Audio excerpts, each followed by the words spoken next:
This is a Missouri River flooding update by Council Bluffs and Pottawatomie County officials. In these briefings, officials will inform you about projects and developments in regards to the Missouri River, other creeks and rivers in the county, and rain. Good morning. It's August 23rd. I'm Matt Wilbur, acting as the Public Information Officer for Pottawatomie County. Our river level is presently right at 34 feet. After the rain event, we spiked up to about 34.6. We're back down. We should now start to see the benefits of the reductions out of Gavin's Point. We anticipate that probably around Saturday night we should be around 33 feet. At that point, we should be starting to decline at a rate of roughly 3 inches per day in the river level, obviously depending upon tributary flows, rain events, etc. As the river goes down, we're starting to be able to get to or at least observe some of the roads. I did hear a report this morning that some folks have been out to take a look at parts of 680 that have been uncovered. That road, it does not look optimistic at this point. It appears to be nearly, if not completely destroyed in several areas. That's obviously going to be a big project for the DOT to have to deal with. We anticipate similar damage in many different areas on county roads. So again, do not try to go out to property past barricades. Anything of that nature. It's obviously when folks are wanting to get back into their houses, they get curious, start to think this is a good time to go out. But the reality is there are parts where it may appear that there's only a few inches of water over a road, and all of a sudden the road is just gone, washed away, and then it may be 15, 20 feet deep. So it's not safe to drive through, and so we would still remind people that's prohibited, and for their own safety, stay out of those areas. Obviously, we're still continuing to work with the state on the appeal of FEMA's denial of our individual assistance for citizens. It's very important that folks continue to report their damage to potcounty.com. Again, with the flooding within the city yesterday, there were hundreds of homes affected. We know that there will be folks that have been affected now because of interior flooding. We want to make sure that those get reported. It's at least our position that those are damages that should be recoverable with an individual assistance declaration from FEMA, but we've got to get the information out. So if you have suffered damage and you're watching this, or you know of folks in your neighborhood or family and friends that suffered damage, please make sure that you go to www.potcounty.com, register your damage so we can get that information out. Good morning, Don Gross, Public Information Officer with the City of Council Bluffs. A lot has happened since our last update.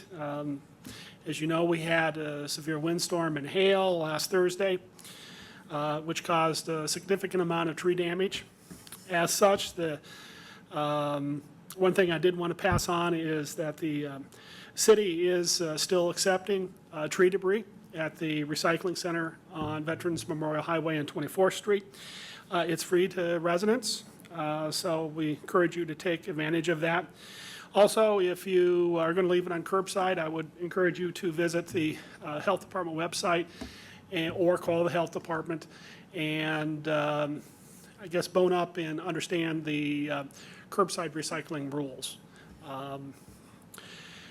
Also on Sunday night, early Monday morning, we had significant rainfall in the community, anywhere from 5 to 6 inches of rain. Primarily hardest hit were the west end of Council Bluffs and the southern portions of the community. Obviously, as you know, that caused a significant amount of street flooding in the community.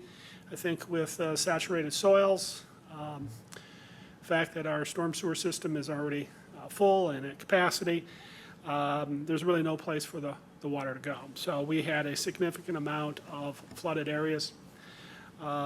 Most of those areas have receded. It's been over 24 hours since that event, but there are some areas still that have issues.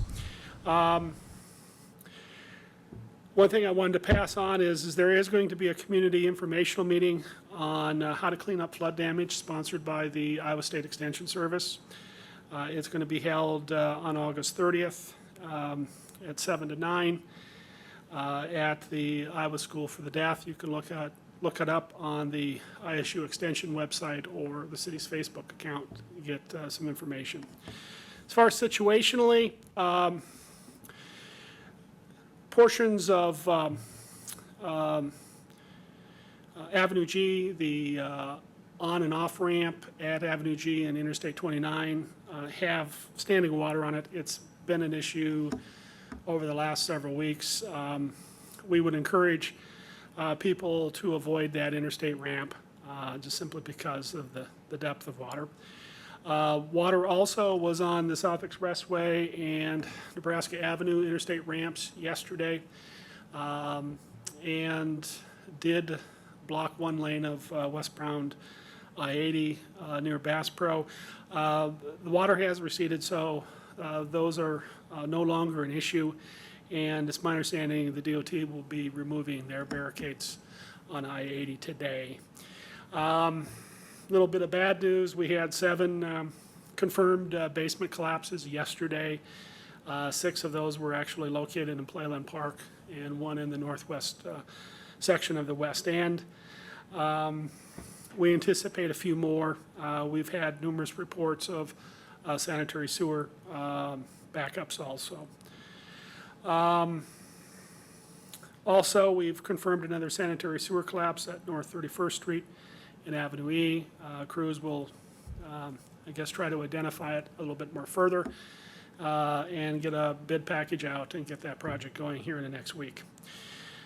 Just to leave with a good note, you know, Matt said that the river is going down. That isn't starting today. It should go down 3 to 4 inches every day till the end of the month. So that is at least good news, and hopefully you can enjoy that.